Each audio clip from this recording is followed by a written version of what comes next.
Hey everyone, this is Rob over here at BuneBape and hope you're having an amazing day.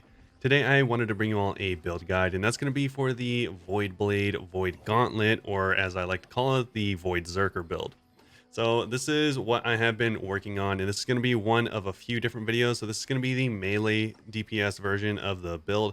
If you are looking for a ranged DPS version or even a support version, I will have those videos out sooner or later down in the channel, so make sure to subscribe to check them out. If this video does help you out or you do enjoy it, please make sure to leave a like. It really does help the channel get noticed, and I also really appreciate it.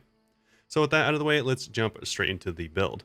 So I'm over here at the dummy area in one of the forts because I have been testing a lot of the damage for the Void Gauntlet, and honestly, I think a lot of people are underwhelmed by it because it does take quite a bit of understanding and ramping as far as your damage, stacking all the buffs and stuff like that, but you can reliably hit for 2,000 damage per hit with the Void Gauntlet, which is very, very good. I mean, that's better than a hatchet, almost as good as a Greataxe, and you attack very fast.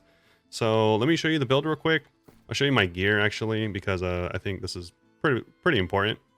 So I'm using a medium setup here as well as a life staff, and that's just because I think most people are going to be using a life staff with this build. That being said though, I have tried out the Warhammer and the Greataxe as secondaries, and both of them work really well, especially the Warhammer. I think the stuns and stuff like that are really good. If you are looking for a way to escape enemies, because there are no ways to escape with the Void Gauntlet, then you might want to go Greataxe so you can charge away from enemies if you get into a tough situation.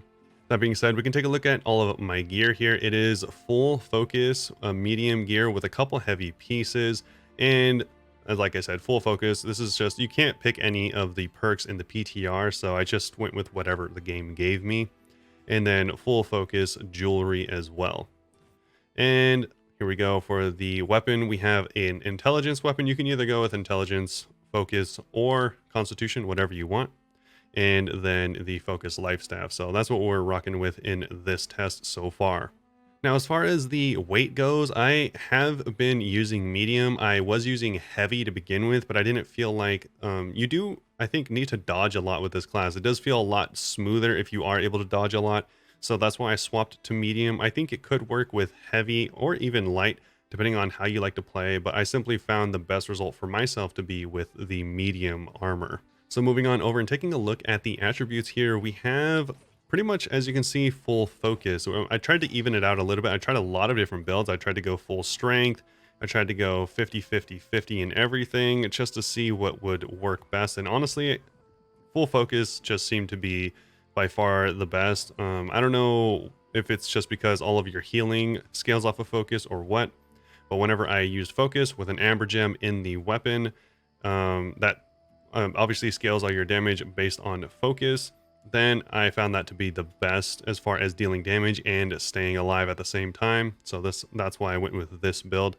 I went with it's I think 250 focus or 260 focus with 40 focus food, and then I have a little bit into intelligence just so I can get the extra damage on the light and heavy magic attacks, and then just a little bit of constitution so I can stay alive. I tried 50 constitution and I was dying kind of a lot, but I think if you are, really good at dodging and really good at mechanics in this game, you could probably get away with 50 constitution, and just for the sake of not dying all the time, I went with 100 constitution.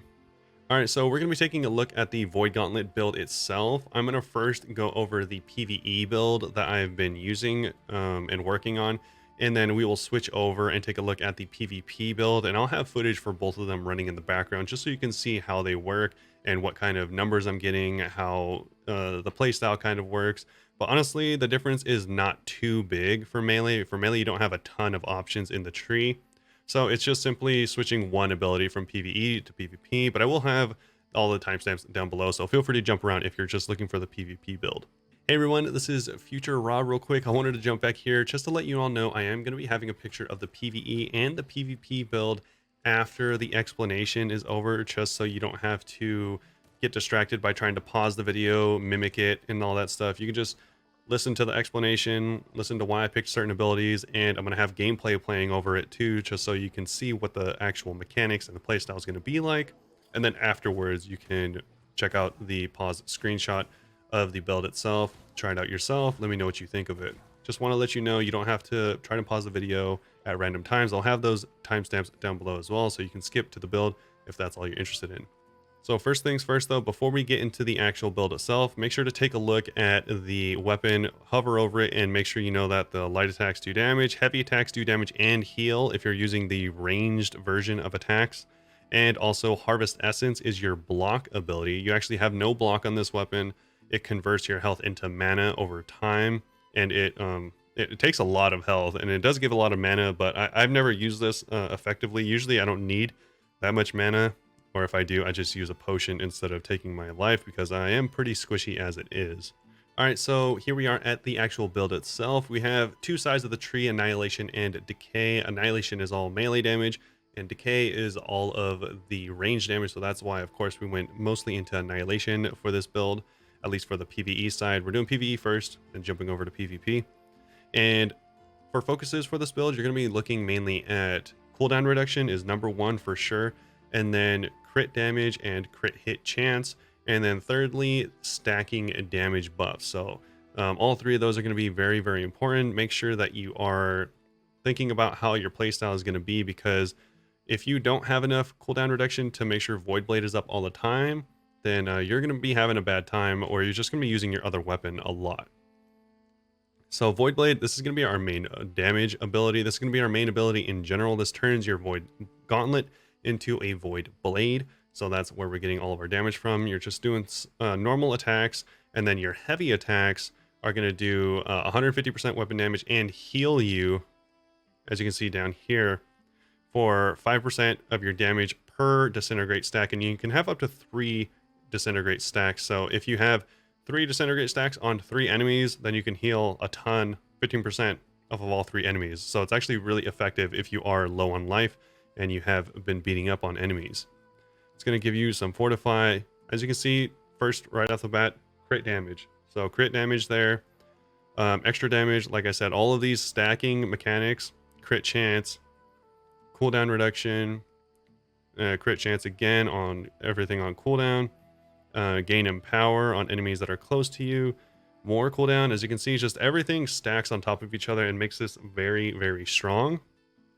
And they even have an ability similar to the Greataxe ability where you're stealing health on crit. So very, very powerful. All of these, like I said, are kind of underwhelming if you don't know how to use them, but if you're able to stack them up, can be very, very devastating. So the second ability we're taking is Oblivion. This is a dot, so it does damage over time in an area around you and empowers yourself and your allies. So very, very strong support ability. And it's also going to inflict weaken on an enemy, and as well as give you a bunch of stamina per second back, you and your friendlies. So very good for not just yourself, but also making sure your enemies, your friends are topped up as long as you're in that circle. We do dip over into Decay a little bit, just because we are not going to be using Petrifying Scream. This is a root ability, and this is going to be the ability we use for our PvP build, but you'll see in a second. For our PvE build, we're going to finish it off by using Orb of Decay. So this is an ability, it's a projectile, you shoot it out. It deals damage per second and inflicts disintegrate on enemies. And then it returns and heals you for 20% of the damage per second for 5 seconds. So it's a decent heal. I don't really take it for the heal, I just take it for a little bit extra damage. Honestly, if you wanted to, you could swap this out for either Baleful Tether or Essence Rupture, but I found those are kind of hard to aim and kind of niche, so I just wanted to go with something easy. I went with Orb of Decay. As far as the 2 other abilities, this one gives you a little bit extra mana for if you hit a bunch of enemies. So if you hit 5 enemies, you're getting a good amount of mana back. That's pretty nice. And it does cause a slow, so this is good even for PvE or PvP as well, if you do want to use this there as a projectile. And this is just to make it so it's a little bit easier to manage your mana, because you are going to be using your abilities a lot.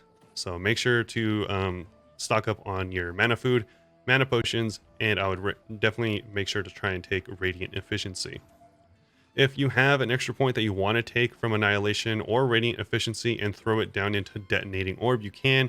I just simply haven't got it to work reliably. I actually don't even know if it works. I've tried it a couple times. I'm not sure if it works. But if it does, I haven't found it to be too impactful. So that's just my experience. Let me know what you think down below in the comments if you have tried it out on the PTR. But I decided to skip Detonating Orb, whether that is because it's bugged or because I don't like it, I don't know.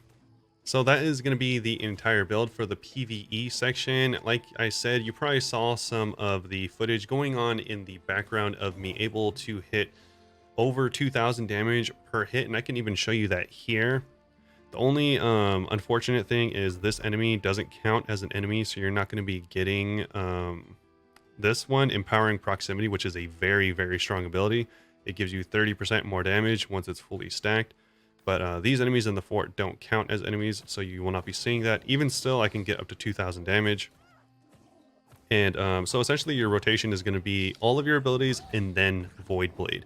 So we're going to do F, R, Void Blade. And there you go. So we're going to get nearly 2,000 damage. It's 870 and 870, so that equals a little over 1,700, so it's pretty good. And then you're just going to repeat, make sure all those abilities are on cooldown all the time. And then whenever your Void Blades back up, use that. The reason you want all of your abilities on cooldown all the time is mainly because you have abilities that, or perks rather, that make it so it's beneficial to have everything on cooldown. The main one is going to be this one right here. 10% crit chance while all abilities are cooldown. And this is really, really important to have because, like you see here, cooldown reduction on crit hit. You also get health gained on crit damage. So crit chance is very, very important. Very, very important.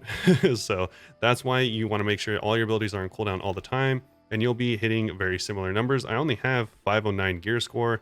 So I could see you easily hitting over 2,000 if you are closer to 600 when this does go live into the actual game. All right, so we can transition over here to the PvP build, and this is what I found works pretty well. I've done a couple outpost rush with this build, and it is fairly effective.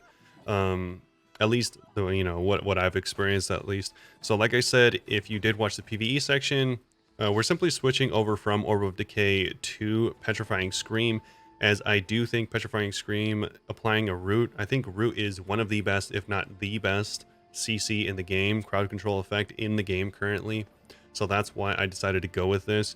And it disables enemies' movement for 2 seconds, and you can upgrade it to 1 additional seconds on targets below 50% health. What's nice about this is you can actually stack it with your friends. So let's say I use it on someone and then they're not dead. Someone else can use it again, and that enemy's going to be stuck for 5 seconds nearly, of course, depending on if they're half health or not. And that'll be very, very important. You're able to lock down kills very, very easily with this ability.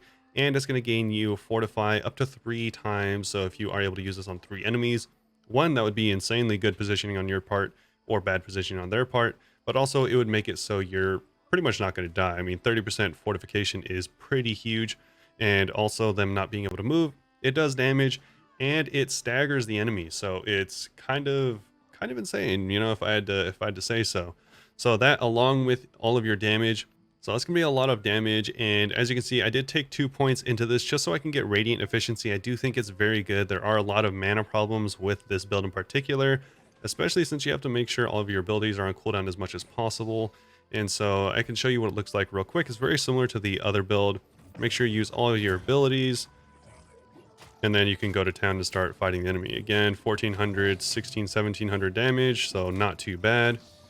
Pretty powerful, and you're doing dot damage this whole time because of disintegration, of course, and you're reducing the enemy's absorption.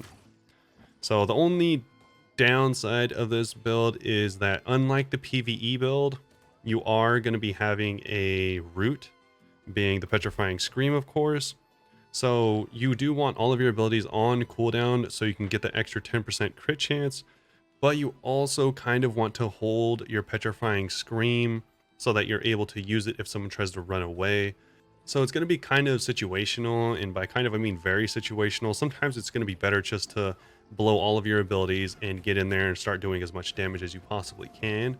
And I think that's going to obviously deal the most damage, but you are going to be kicking yourself if an enemy tries to run away and you have no Petrifying Scream. So it's really going to be a give and take, and make sure to really look at the situation and whether you think you should hold it, or whether you should try to get that extra bit of damage and finish off the enemy sooner than later.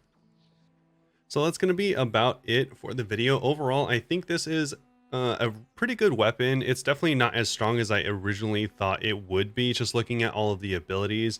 And it does have drawbacks, just like everything else. For example, It's just very squishy in general, and you're not going to heal as much as you think. Also, with the lack of grit, there are going to be some situations where it's just really tough and pretty much impossible to get out of. That's why I would highly recommend bringing a life staff or a hammer.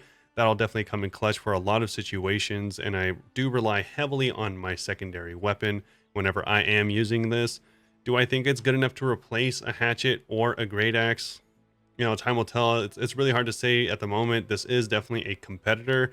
To say that it's better or on par with those, it's kind of hard to say, just because the greataxe is so strong with its utility, and the hatchet, of course, Berserker is an insane ability.